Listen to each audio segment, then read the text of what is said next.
बोल जयकारा बोल मेरे श्री गुरु महाराज की जय। श्री अमर ज्योति दर्शन ग्रंथ श्री आनंदपुर। इस प्रकार आप चंदेरी आश्रम में जा विराजमान हुए। एक भक्त्यानी के घर आम का वृक्ष लगा हुआ था। उसने एक टोकरी में पक्के आम भर लिए और आश्रम पर पहुंच गई। उसकी आंतरिक इच्छा थी कि श्री गुरुमा जी उसके वृक्ष के पहले फल का श्री भोग अवश्य लगाएं। वह टोकरी लेकर अंदर श्री चरणों में पहुंची। महात्मा शब्द प्रेमानंद जी जो भक्त वेश में थे अंदर खड़े थे। उन्होंने श्री गुरुमा जी के स्वास्थ्य को ध्यान में रखते हुए उस भक्त्यानी से कहा, यह टोकरी एक तरफ कर दो। वह बेचारी अब कभी टोकरी की ओर देखे और कभी श्री मुख की ओर निहारे। चुपचाप टोकरी उठाकर उसने एक तरफ को रख दी, परंतु बाहर आकर प्रेम आंसुओं से दिल के भावों में डूब गई। इधर आपने फरमाया कि प्रेमी श्री मंदिर में प्रात डिब्बी भूल आए, यह वह ले आओ। श्री आज्ञा पा जैसे ही श्री मंदिर में गए तो देखा कि पुजारी श्री परमहंसों को आम का भोग लगवा रहा है। उसने कहा, ठहरो, श्री गुरुमा जी ने आम भिजवाए हैं कि श्री परमहंसों को भोग लगवाकर हमें भेजो। यह श्री भोग भी ले जाओ। उधर महाप्रभु जी स्वयं उठकर टोकरी के पास गए, आम उठाया और धोकर शीघ्रता से जैसे ही चूसने लगे वह चोले पर बह गया। महात्मा जी असमंज में थे कि आम श्री मंदिर में कैसे पहुंच गए। अब यह श्री भोग श्री गुरुमा जी को दूं या नहीं। वैद्य ने स्वास्थ्य की वजह से मीठी चीजों के सेवन करने से परहेज बताया है। वे अंदर आए तो नजारा कुछ और ही था। आपने फरमाया, प्रेमी इस समय शुगर की पूर्ति के लिए हमने आम का भोग लगाया है। महात्मा जी ने दंडवत कर क्षमा मांगते हुए कहा, यह श्री परमहंसों का श्री भोग भी भोग लगा ले। भगवान अपने प्रेमियों के लिए क्या क्या खेल रचते हैं, यह हम नहीं समझ सकते। श्री प्रभु जी ने आज्ञा भेज उस भक्त्यानी को बुलाया। श्री वचन हुए कि देख क्या सोच रही थी, अब तो हम डबल भोग लगा रहे हैं। भगवान भाव के भूखे हैं, तेरी भावना ने ही ऐसा कौतुक रचाया है। इस प्रकार चंदेरी आश्रम में उपस्थित सभी गुरुमुखों को 2 घंटे के लिए श्री दर्शनों से कृतार्थ कर पुण्य ललितपुर स्टेशन से ट्रेन द्वारा नागपुर के लिए रवाना हुए। नागपुर के मार्ग में कई स्टेशनों पर गुरुमुखों को जहाँ जहाँ विदित हुआ वे अपने श्रद्धा के पुष्प लेकर श्री दर्शन पर कर निहाल होने लगे। ऐसे ही भोपाल स्टेशन पर कुछ प्रेमी जन आए। उन्होंने ट्रेन में जाकर श्री दर्शन एवं वचनों का लाभ प्राप्त किया। ट्रेन की सीटी बजने पर सब नीचे उतर गए।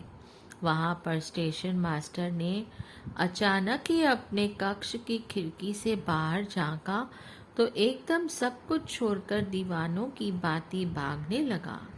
ट्रेन धीरे धीरे चलते हुए तेज होने लगी। संगत भागते भागते रुक गई, परंतु स्टेशन मास्टर हांफते हुए अभी भी भाग रहा था। श्री सद्गुरुदेव जी महाराज जी ने अपना कर कमल बाहर निकाला। ट्रेन वहीं रुक गई। वह भागते हुए प्लेटफॉर्म पर गिर गया। जैसे ही लोग उसे उठाने के लिए भागे, वह शीघ्र ही उठ खड़ा हुआ और श्री सद्गुरुदेव जी महाराज जी के पास पहुंच गया। विनय की कि प्रभु मुझसे ऐसा क्या अपराध हुआ जो दर्शन दिए बिना ही जा रहे थे। श्री वचन हुए, प्रेमी तेरे प्रेम के करिश्मा कर दिखाया है कि ट्रेन को रुकना पड़ा। वह अगले स्टेशन तक श्री चरणों में बैठा रहा और श्री दर्शन कर कृतार्थ हुआ। इधर उसी समय रेलवे कर्मचारियों में भगदड़ मच गई कि दूसरी पटरी पर आती रेल अचानक तीसरी पटरी पर कैसे पहुंच गई। यह क्या, एक बहुत बड़ा हादसा टल गया। किसी ने कहा कि एक दिव्य शक्ति ने हाथ देकर इस ट्रेन को यहीं रोक दिया था। अब सब मिलकर श्री प्रभु जी का कोटि कोटि धन्यवाद करते हुए कहने लगे कि अभी श्री आनंदपुर के श्री महाराज जी ने ही अपनी कृपा से यह कल्याण का कार्य किया है। इस प्रकार ट्रेन नागपुर में पहुंची। महात्मा जी व संगतों ने महाप्रभु जी का भव्य स्वागत किया। श्रीकार आश्रम के बाहर पहुंचे। ढोल नगारे व भक्तों के प्रेम उलारे रंग बिरंगी वेशभूषा में खुशी का पैगाम सुना रहे थे। श्री सद्गुरुदेव जी महाराज मुस्कुराते हुए सबकी ओर निहारते हुए आशीर्वाद से निहाल कर रहे थे। वहां पर विदेश से आई हुई संगत भी दिव्य दर्शनों के नजारे से स्वयं को मालामाल कर रही थी। महाप्रभु जी ने आश्रम में प्रवेश किया। श्री मंदिर में सबको श्री दर्शन देकर कमरे में चले गए। कुछ समय पश्चात श्री दर्शन खुले। जयकारों के घोषों ने मानो त्रिलोकी को गुंजा दिया। विदेश से आए हुए गुरुमुख प्रेमियों का दिल प्रेम की लहरों में डूबा जा रहा था। उन्होंने श्री चरणों में विनय की, प्रभु यह दिव्य दर्शन ऐसे खुशी भरे नज़ारों व प्रेम के उलारों से अब शीघ्र ही विदेश की भूमि पर पधार कर कृतार्थ करने की कृपा करें हे नाथ। इंतजार इंतजार कब समाप्त होगा यह इंतजार प्रभु। अब अपनी कृपा दृष्टि उधर भी कीजिए। ऐ सृष्टि के तारनहार, अब हम पर रहमत की वृष्टि कीजिए। आपने फरमाया, बस अब थोड़ा समय से शेष है। आपकी इंतजार की घड़ियां समाप्त होंगी।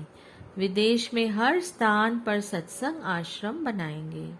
तुम्हें भी घर बैठे आत्म सुख की अलौकिक संपदा मिलेगी। नाम की कमाई करो, प्रभु की याद दिल में बसाओ। कुदरत के घर में सुनवाई हो चुकी है। श्री प्रवचनों को श्रवण कर सबके हृदय कमल खिल गए। सबने मिलकर जयकारा बुलाया और श्री प्रभु जी का धन्यवाद किया। आपने श्री वचन फरमाए, जिस प्रकार एक घड़ी का अलार्म सोए हुए इंसान को जगा देता है, इसी तरह महापुरुषों के वचन अज्ञान की नींद में सोए हुए जीवों को जागृति प्रदान करते हैं। वह अज्ञानता क्या है कि इंसान मिथ्या संसार और संसार के मिथ्या पदार्थों को सच समझ बैठा है। जो चीज सच्ची है उसका उसे पता ही नहीं, बल्कि सच को झूठ माना बैठा है। यही बारी अज्ञानता है। इसी अज्ञानता को दूर करने के लिए महापुरुष जीवों को उपदेश करते हैं। मिटते सू मत प्रीत कर, रहते सू करने, झूठे को तज दीजिए, साचे में करगे। महापुरुषों ने फरमाया है कि जो वस्तु नाश हो जाने वाली है, मिथ्या एवं असत है, ऐ जीव उसके प्रति मत कर, उससे प्रीति मत कर, अर्थात उससे अपना नेह न लगा।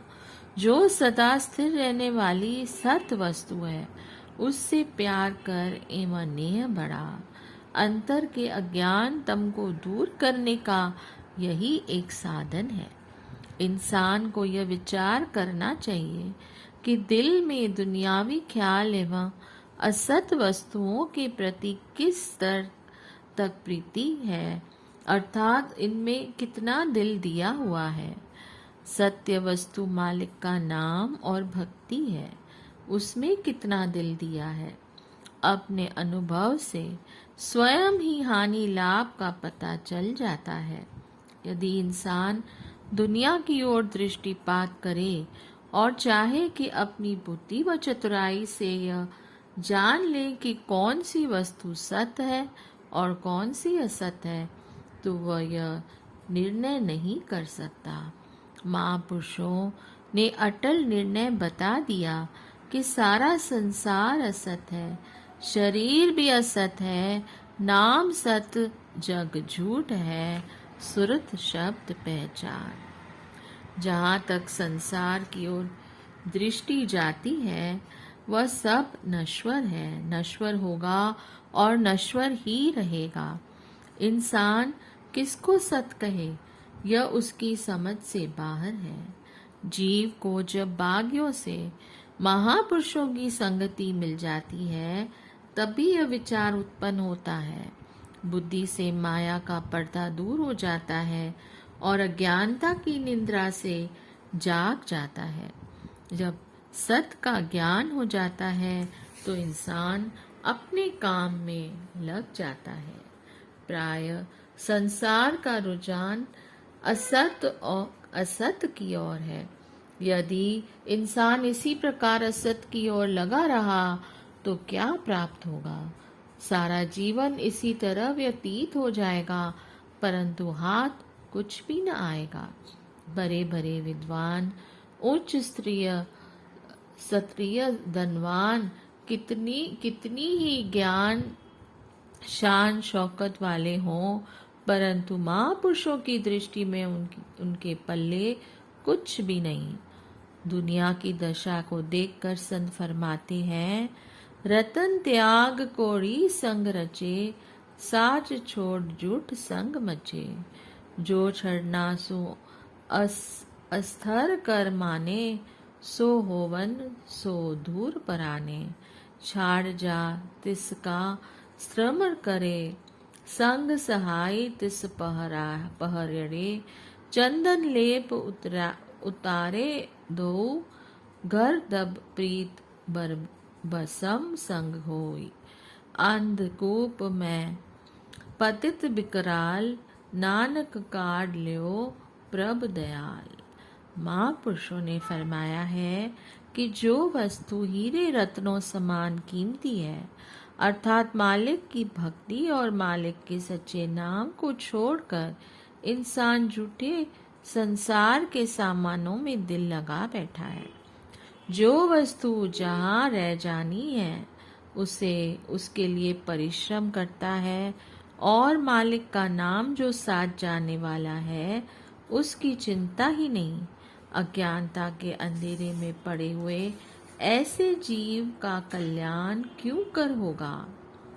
अब गुरुमुख स्वयं अनुभव करें कि आपके कितने ऊंचे भाग्य हैं जिनकी झूठ की ओर पीठ और सच की ओर मुख है, अर्थात सत्यता के मार्ग पर अग्रसर है।